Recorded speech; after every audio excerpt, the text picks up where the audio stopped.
Kondisi terkini gadis di Bandung usai diculik mantan pacar.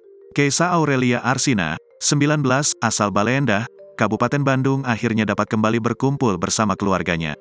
Perempuan yang akrab disapa Ki ini, sempat menghilang pada Minggu tanggal 7 Mei tahun 2023, diduga diculik oleh mantan pacarnya sendiri.